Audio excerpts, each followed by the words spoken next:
দেখেন অলঙ্কারে যেটা বলছি, এর আগের দিন তো অনুপ্রাস পড়ানো হয়ে গেছে, আজকে শ্লেষ পড়াবো আর যমক পড়াবো। তা শ্লেষ কি বলছি দেখেন, শ্লেষ মানে বুঝতে পারবেন যেখানে ব্যঙ্গোক্তি করাবে, যাই হোক। দেখেন শ্লেষ মানে একটা শব্দ, যাই হোক, একটা শব্দ একাধিক অর্থে একবার মাত্র ব্যবহারের ফলে যে অলঙ্কারের সৃষ্টি হয়। আবার বলছি দেখেন, একটা শব্দ একাধিক অর্থে একবার মাত্র ব্যবহারের ফলে যে অলঙ্কারের সৃষ্টি হয় তাকে শ্লেষ বলছি। ঠিক আছে, একাধিক অর্থে ব্যবহার হবে একটা শব্দ, সেটা একটু পরে আসছি। যাই হোক, এবার এই যে বললাম, দেখেন নেক্সট একটু লাইনটা, এতে একবার মাত্র শব্দটি ব্যবহৃত হয় কিন্তু তাতে ভিন্ন অর্থের ব্যঞ্জনা দেয়া থাকে। এই শ্লেষ শব্দকেন্দ্রিক বলে কেউ একে শব্দ শ্লেষও বলছে, শ্লেষকে কেউ শব্দ শ্লেষও বলছে। যাই হোক, এবার অসংখ্য উদাহরণ আছে। আছিলাম একাকিনী বসিয়া কাননে, আনিলা তোমার স্বামী বান্ধি নিজ। বলেন তো এটা কোন কাব্যের লাইন? কোন কাব্যের লাইন এটা?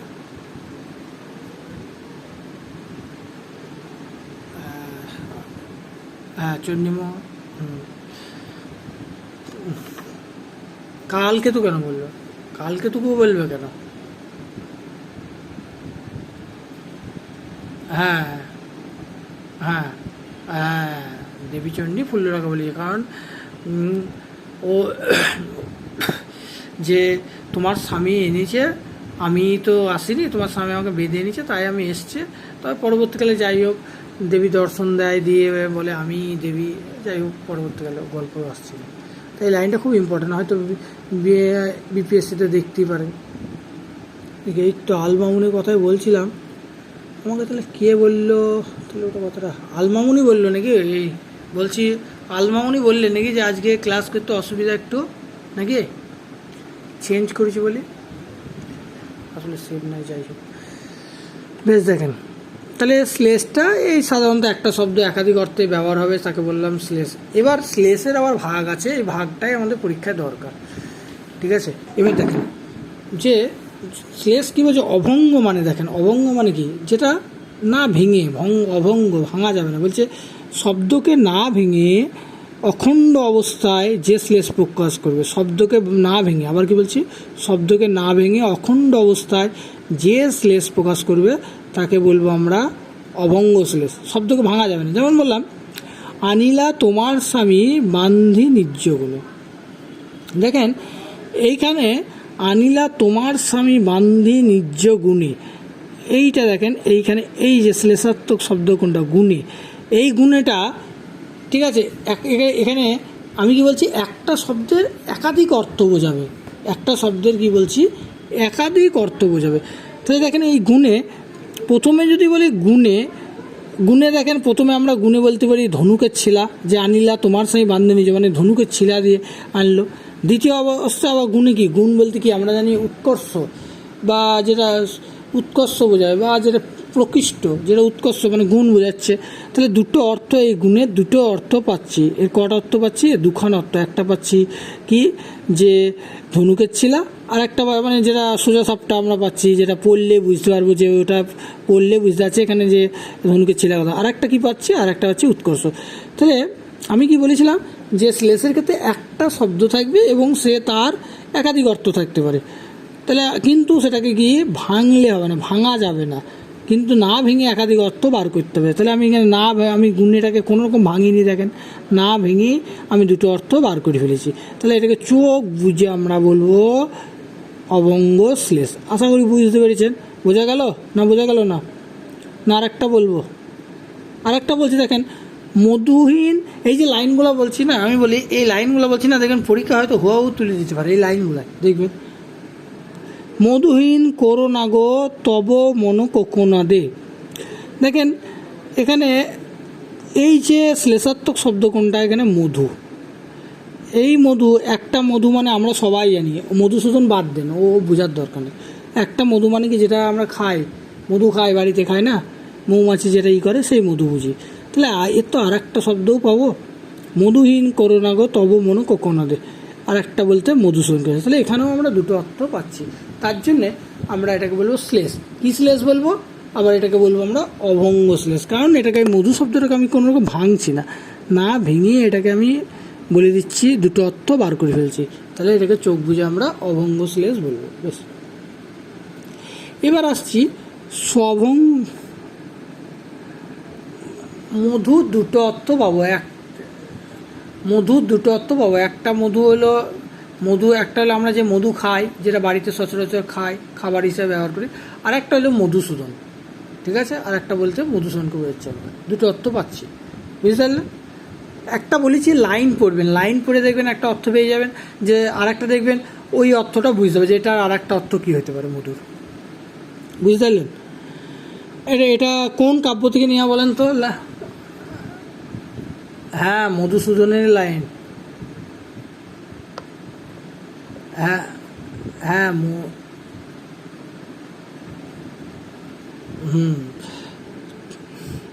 হ্যাঁ, তাহলে এখানে একটাকে মধু পাচ্ছি মধুসূদন, আর একটাকে বলছে তোমার এতে থেকে আমাকে বঞ্চিত করো না, এটাই বলতে চাইছে, তাই এটা মধুসূদন বলছে। যাই হোক, নেক্সট আসছি স্বভঙ্গ শ্লেষ।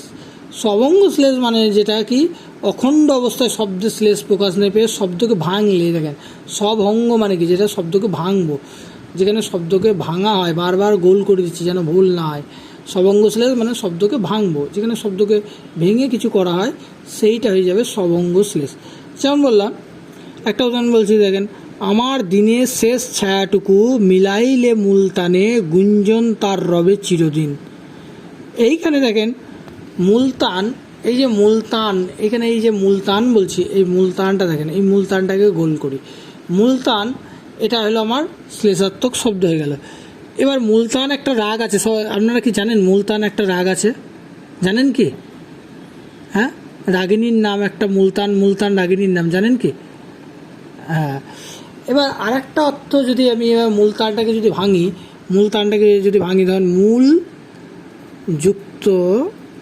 মূল যুক্ত তান, ভাঙলাম, এর আগে তো ভাঙিনি, এবার ভেঙে দিলাম, মূল তানটাকে ভেঙে দিলাম, মূল যুক্ত তান, সেটা মূল যুক্ত তান। মূল মানে কি? মূল মানে প্রধান, মূল মানে কি প্রধান, আর তান মানে কি আমরা জানি সবাই, তান মানে কি সুর, তাহলে কি হয়ে গেল প্রধান সুর,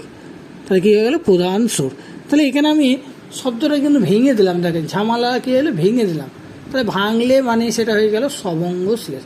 যদি এটাকে না ভাঙতাম তাহলে সেক্ষেত্রে আমি এটাকে বলতাম অভঙ্গ শ্লেষ, কিন্তু ভেঙে দিয়েছি তো, মূলতানটাকে ভাঙলাম, পুরোপুরি ভেঙে দিলাম, তাহলে এখানে কি আমি এটাকে বলবো স্বভঙ্গ শ্লেষ। বোঝা গেল? বলছি বুঝতে পেরেছেন? বোঝা গেল? একটু বলেন।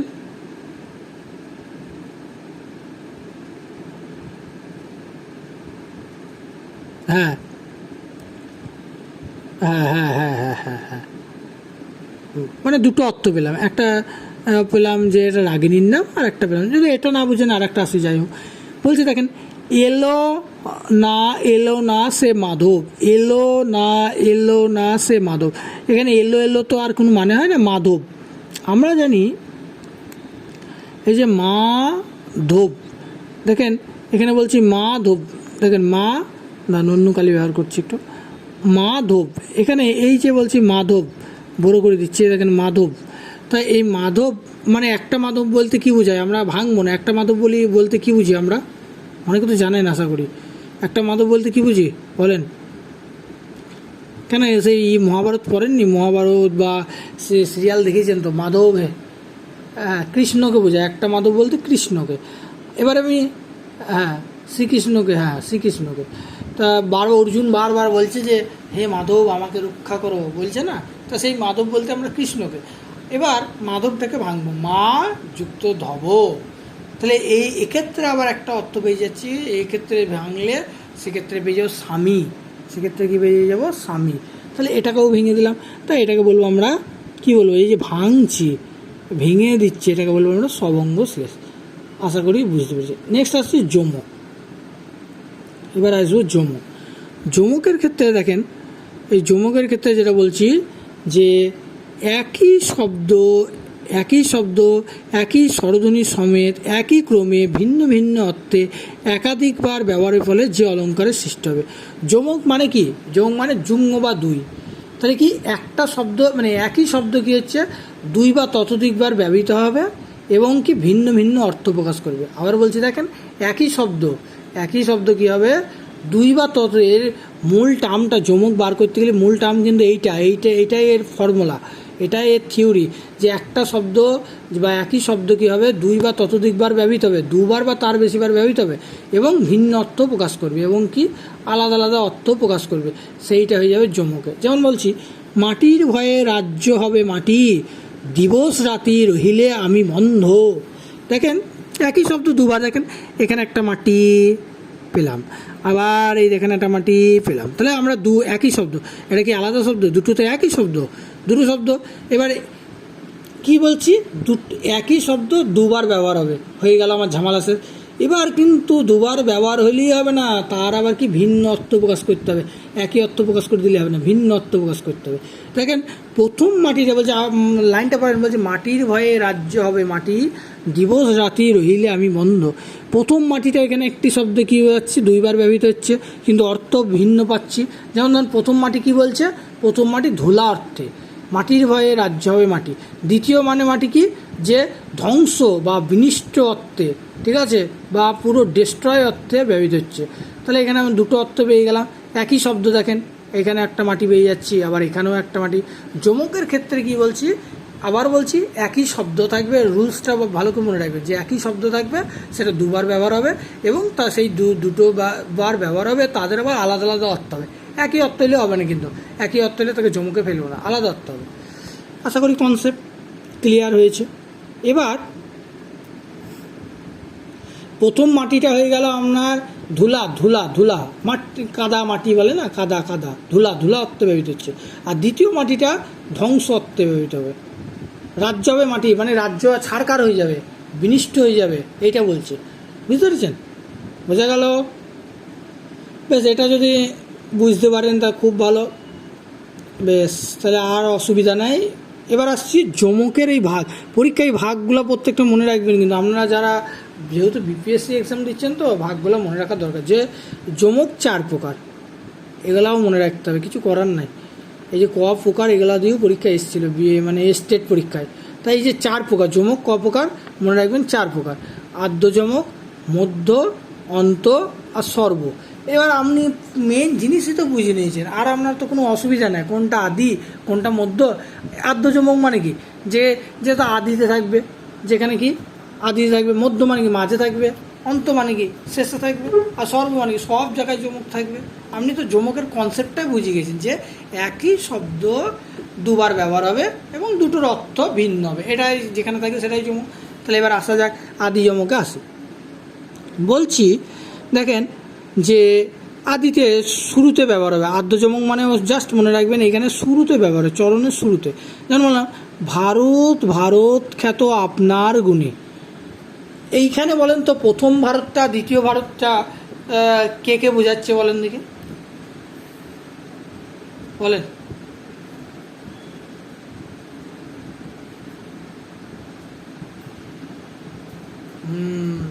তাহলে এবার দেখেন আমি যেটা বলেছিলাম, এখানে দেখেন প্রথম দুটো ভারত একই শব্দ পাবো। তাহলে আমরা প্রথমে আগে যাব, এর দুটো সূত্র প্রথম সূত্র মিলাতে হবে, যে একই শব্দ হবে, হয়ে গেল। দ্বিতীয় সূত্র কি, সেই একই শব্দ যেটা বললাম তার আবার দুটো অর্থ হবে। তাহলে দুটো সূত্র আমাদেরকে সেই অনুযায়ী করতে হবে। তাহলে প্রথমটা কি বললাম সেটা দেখলাম। দ্বিতীয় কি ভারত, তাহলে প্রথমটা হয়ে গেল ভারতচন্দ্র রায় গুণাকার, আর দ্বিতীয়টা ভারতবর্ষ। ঠিক আছে, যাই হোক। এবার নেক্সট আসছি মধ্য যমকের ক্ষেত্রে। মধ্য যমকের ক্ষেত্রে কি বলবো, যেখানে মাঝে থাকবে। দেখেন মধ্য যমকের ক্ষেত্রে আসা যায়, বলছে নামজাদা লেখকদেরও বই বাজারে কাটে বেশি পোকায়। এই যে কাটে, তাহলে দুবার পাচ্ছি, কাটে দুবার পাচ্ছি, তাহলে এটাকে বলবো আমরা মধ্য যমক হয়েছে। অন্ত যমকের ক্ষেত্রেও আবার একটা যদি আনি, বলছে দুহিতা আনিয়া যদি না দেহ, নিশ্চয় আমি তেজিব দেহ। এখানেও একটা দেহ পাচ্ছি, যেখানে ডবল আছে না, অত ওই অর্থমর্থও বার করতে হবে না, চোখ বুঝে সেটাকে ওই মধ্যযম বা যমকই পড়বে, আর কিছুই না, একই শব্দ থাকলে। দেখেন এখানেও একবার দেহ আছে, এখানেও একবার শেষে, এখানেও শেষে দেহ আছে, এখানেও শেষে আছে। এখানে যেমন দেখেন মাঝে আছে, এই দেখেন কাটে দুবারই আছে কিন্তু মাঝে, তার জন্য এটা হয়ে গেল মধ্য যমক। আর এটা দেখেন এই দুটোই দেখেন শেষে আছে, এই দুটোই শেষে আছে ঈশ্বরচন্দ্র গুপ্তের। বলছি দুহিতা শব্দের অর্থ কী, কে পারবেন বলেন তো? দুহিতা শব্দের অর্থ কী? কন্যা, বাহ, এটা কিন্তু পরীক্ষা এসেছিল এরকম একটা কোয়েশ্চেন, অনেকে ভুল করেছে। সুতা শব্দের অর্থ কি? সুতা,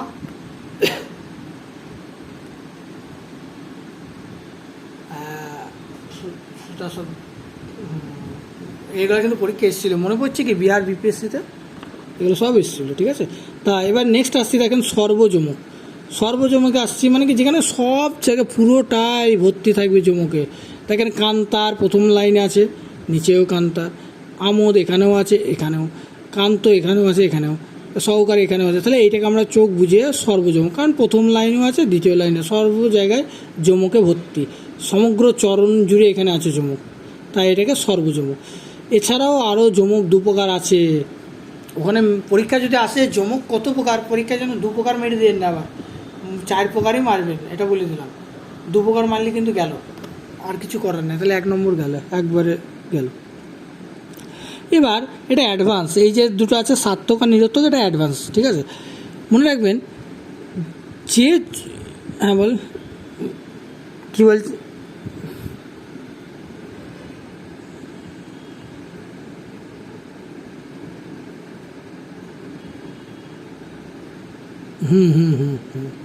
হ্যাঁ হ্যাঁ বসন্ত ঋতুর কথা বলা যাচ্ছে, হ্যাঁ হ্যাঁ বসন্ত ঋতুর কথা। বেশ, এবার দেখেন নেক্সট আসছি, এইটা ভালো করে বুঝবেন। সার্থক নিরর্থক আজকাল পরীক্ষায় দিচ্ছে, ওই জন্য এটাকে আমি রেখেছি, কারণ অলঙ্কারটা পুরোটা জানা দরকার।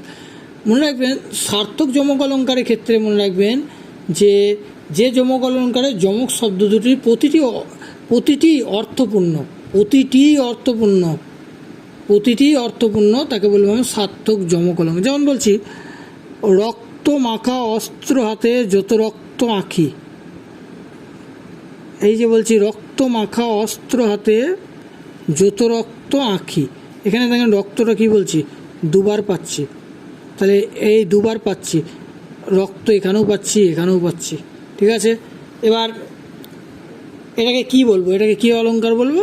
সার্থক অলঙ্কার, কারণ এখানে প্রতিটা অর্থই গুরুত্বপূর্ণ। দেখেন প্রথম রক্ত শব্দের অর্থ কী পাচ্ছি? ব্লাড, ঠিক আছে, রক্ত। দ্বিতীয় রক্তের অর্থ কি? রাগান্বিত পাচ্ছি। তাহলে এখানে প্রত্যেকটা অর্থ যেহেতু অর্থপূর্ণ, তার জন্য এটাকে বলবো আমরা সার্থক অলঙ্কার, ঠিক আছে, বোঝা গেল? বেশ, নেক্সট দেখেন নিরর্থক অলঙ্কারটা এবার পরীক্ষায় খুব আসে, এটাও একটু জানতে হবে যে নিরর্থক অলঙ্কার মানে, নিরর্থক মানে কি মনে রাখবেন, যে একটা অর্থপূর্ণ হবে। নিরর্থক মানে মনে রাখবেন একটা অর্থপূর্ণ হবে আর একটা অর্থহীন হবে। এর আবার দুটো আছে, এর আবার দুখানা আছে, দুটো সূত্র আছে, মনে রাখবেন এরা দুটো, একটা হলো অর্থপূর্ণ হবে আর দ্বিতীয়টা কী হবে? অর্থহীন হবে। অর্থহীন, একটা অর্থপূর্ণ হবে আর একটা অর্থহীন। তাহলে এবার বলছি দেখেন, শেফালি রায়ের সঙ্গে আমার এক ফালিও পরিচয় নেই, বলছি দেখেন শেফালি রায়ের সঙ্গে আমার এক ফালিও পরিচয় নেই।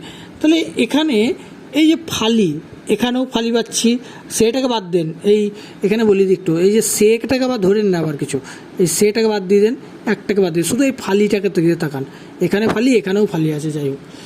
তা এখানে দেখেন, এখানে কি পাচ্ছি? ফালি। এখানে প্রথম ফালি যেটা বলছি সেখানে কোনো অর্থ নেই, কারণ এটাও শেফালির অন্তর্গত একটা শব্দাংশ। দ্বিতীয় ফালি শব্দটি কিন্তু অর্থপূর্ণ, যার অর্থ টুকরো, দেখেন যার অর্থ টুকরো। প্রথমটা শেফালির কোনো অর্থ আছে, এটার নাম বোঝাচ্ছে, যাই হোক কোনো অর্থ পাচ্ছি না। দ্বিতীয় ফালিটা বোঝাচ্ছি যে এখানে একটা টুকরোর কথা বলা যাচ্ছে, যে এক ফালিও মানে কি, যার অর্থ টুকরো। এখানে এক ফালি, 2 ফালি, 3 ফালি, আমরা বলি না যে আমটাকে 2 ফালি করে দাও, আমটাকে 3 ফালি করে, তাহলে একটা অর্থ পাচ্ছি কি, এখানে ফালি মানে কি টুকরো, আমরা জানি। তাহলে একটা অর্থ পাচ্ছি, একটা অর্থ পাচ্ছি না, তার জন্য এটাকে বলবো নিরর্থক অলঙ্কার। বোঝা গেল? বলছি বুঝতে পারলেন? এটা এই নিরর্থকটাই পরীক্ষায় কিন্তু আসে। বলছি নিরর্থক কি বোঝা গেল না বলেন তো? বোঝা গেল? ঠিক আছে, তাহলে বেশ, এবার খাতা পেন খুলেন, আর কথা না। হ্যাঁ বলেন। হ্যাঁ বলেন।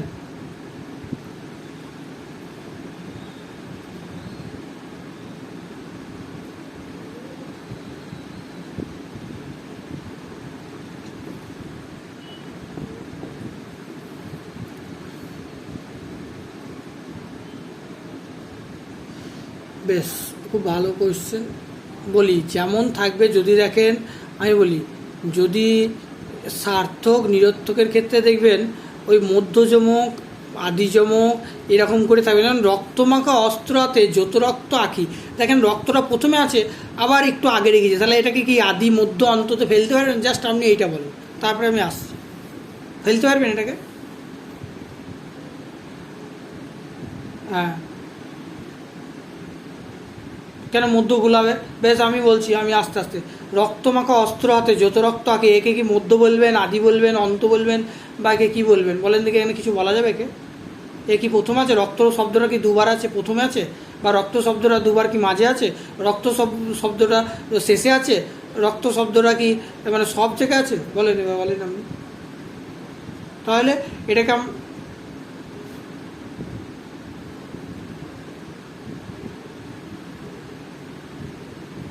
হ্যাঁ, মধ্যতে মনে রাখবেন, আর কিচ্ছু না। বলি মধ্যতে আর কিচ্ছু মনে না, মধ্যতে মনে রাখবেন সবসময় মাঝে থাকবে। একটা বাক্য দিয়ে দিলে তার মাঝে শব্দ থাকবে, সেটাই মধ্যযমকে ফেলে দেবেন, আর কিচ্ছু বুঝতে হবে। একটু আগে সেই কাটে কাটে দুবার বললাম না, তখন ওটা মাঝে আছে, কোনো একটা বাক্য দিয়ে দিয়েছে তার মাঝে আছে, তাহলে ওটা মধ্যযম। আর নিরর্থকের ক্ষেত্রে আপনাকে কিন্তু বুঝতে হবে, নিরর্থকের ক্ষেত্রেও সেই একই সিস্টেম। আপনাকে ওই একটা দিল, শেফালি রায়ের সঙ্গে আমার এক ফালিও পরিচয় নেই। দেখেন শেফালি আর এখানে এক ফালি কোথায়? দেখেন এখানে শেফালি এক ফালি, এখানেও ফালি, এখানেও ফালি আছে, দেখেছেন? কিন্তু এখানে শেফালি, ঠিক আছে, রায়ের সঙ্গে আমার এক ফালিও পরিচয়। লাইনটা তো এটা তো আর না, এই কী বলে, শেফালি রায়ের সঙ্গে আমার এক ফালিও পরিচয় নেই। শেফালিটা কোথায় প্রথমে আছে, আবার এখানে এক ফালিটা কোথায় মাঝে আছে। এখানে আদ্য মধ্য অন্ত কিছুতেই আসছে না। একে আনতে পারবো? কোনো মতে আনবে। আপনি বলবেন যে স্যার আমি তো আনছি একে আদিতে, আমি তো মধ্যতে আনতে পারছি, তাহলে তো আলাদা ব্যাপার, সে আনতে পারলে আপনি তো ভগবান। তাই কেন তো কোনো কিছুতে আসছে না আমার, না আসছে আদিতে, না আসছে মধ্যে, না আসছে অন্তে, কোনো কিছুতে আনতে হচ্ছে। তাহলে সেক্ষেত্রে এখানে আমি একে ভেবে নেবো শেফালির তো কোনো মানেই নেই, শেফালির কোনো মানেই হয় না। শেফালি তো একটা মেয়ে, শেফালি রায় একটা মেয়ে। বলছি এক ফালিও পরিচয় নেয়, ফালি শব্দের অর্থ টুকরো, তাহলে একটা অর্থ পাচ্ছি না, একটা অর্থ পাচ্ছি, তাহলে চোখ বুঝি আমরা এটাকে বলবো, কি বলবো, এটাকে আমরা নিরর্থক অলঙ্কার বলবো। এবার খাতা পেন খুলেন, এবার খাতা পেন খুলেন, এবার আমি করতে দেবো।